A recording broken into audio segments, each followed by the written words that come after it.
Hi అండి అందరికీ. అందరూ ఎలా ఉన్నారు ఫ్రెండ్స్? నేనైతే బాగున్నాను. ఈరోజు వెజ్ శాండ్విచ్ ఇంట్లోనే చాలా టేస్టీగా చేశానండి, సింపుల్గా. దానికోసం నేను ఇంట్లో ఏవి ఉంటే ఆ వెజిటేబుల్స్ అయితే వాడుకుంటున్నాను.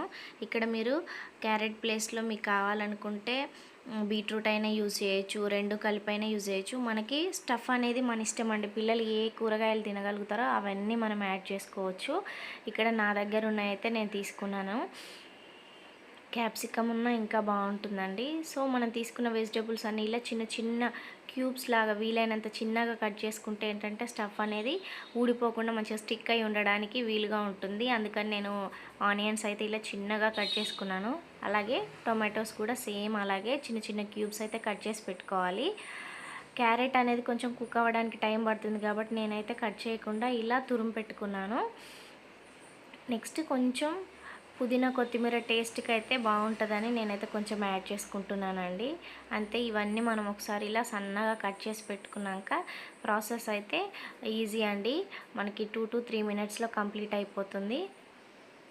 నెక్స్ట్ వచ్చేసి మనమైతే ఇక్కడ బ్రెడ్ స్లైసెస్ తీసుకున్నాం కదా, వాటన్నిటికీ ముందే నేనైతే ఇలా నెయ్యి అయితే అప్లై చేసుకున్నానండి. మీకు ఉంటే బటర్ అయినా అప్లై చేసుకోవచ్చు. ఇలా 2 సైడ్స్ అప్లై చేసుకున్న తర్వాత ఇవి మనం ఫ్రై చేసుకోవాలి. నేనైతే అన్నిటికీ ఇలా అప్లై చేసి పెట్టేసుకున్నాను. మనము ఇది అప్లై చేసుకునేటప్పుడే మనం ప్యాన్ స్లో ఫ్లేమ్లో పెట్టుకున్నామంటే చక్కగా హీట్ అవుతుంది. మనకి ఇది ఫ్రై చేసుకోవడం కూడా చాలా స్పీడ్గా అయిపోతుందండి. ఇలా రెండు స్లైసెస్ తీసుకొని మనకు కొంచెం క్రిస్పీగా అయ్యేలాగా మాడకుండా చూసుకొని కాల్చుకుంటే సరిపోతుంది. ఇక్కడ నెయ్యి కానీ బటర్ కానీ అవసరం లేదు, మనం అప్లై చేసిందే సరిపోతుంది. ఇప్పుడు ఇందులోకి 1 స్పూన్ అంతా ఆయిల్ తీసుకొని మనం ఏవైతే కట్ చేసి పెట్టుకున్నామో అవన్నీ బఠానీ, ఆనియన్, టొమాటో, క్యారెట్ తురుము అన్నీ యాడ్ చేసుకొని వీటిని ఒక 2 నిమిషాలు మాత్రం స్లో ఫ్లేమ్లో కుక్ చేసుకోవాలి. ఇందులో ఉన్న పచ్చి వాటర్ అదంతా తగ్గిపోతే సరిపోతుంది. మనకి ఎక్కువగా కుక్ అవ్వాల్సిన అవసరం ఉండదు. బట్ ఈ మాత్రం కుక్ అయినా కూడా టేస్ట్ అనేది చాలా వేరియేషన్ వస్తుందండి మన శాండ్విచ్కి. ఇప్పుడు ఫైనల్గా కొత్తిమీర, పుదీనా యాడ్ చేసుకొని స్టవ్ అనేది కట్ చేసుకుంటే సరిపోతుంది. మనం వేయించి పెట్టుకున్న ఈ బ్రెడ్ స్లైసెస్కి నేను లైట్గా అయితే మైనీస్ అప్లై చేసుకుంటున్నాను. కొంచెం ఈ మైనీస్ అనేది కొంచెం ఎక్కువగా పెట్టేసుకొని ఇలా కూడా తినొచ్చండి. చాలా టేస్టీగా ఉంటుంది ఈ ఫ్రై చేసిన బ్రెడ్ అనేది. సో మనకైతే ఇలా లైట్గా అప్లై చేస్తే సరిపోతుంది. ఇప్పుడైతే టాపింగ్స్ ఉన్నాయి కాబట్టి.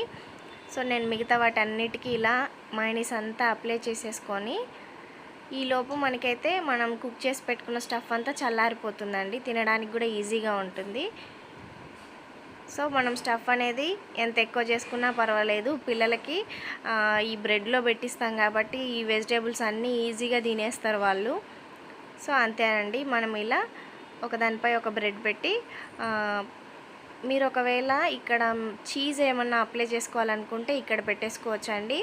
పెట్టిన తర్వాత మనము మళ్ళీ 2 వైపులా ఒక 1/2 మినిట్ మనం ఫ్రై చేసామంటే పెట్టిన చీజ్ అనేది మంచిగా మెల్ట్ అవుతుంది. బట్ నేనైతే చీజ్ ఏం వాడట్లేదు. అయినా కూడా టాపింగ్స్ చూడండి ఎక్కడ ఏం ఊడిపోవట్లేవు, మంచిగానే స్టిక్ అయి ఉన్నాయి మైనీస్తోని. అంతే, కొంచెం కెచప్తో డెకరేట్ చేస్తే అయిపోయింది. నచ్చితే లైక్ చేయండి, షేర్ చేయండి, ప్లీజ్ సబ్స్క్రైబ్.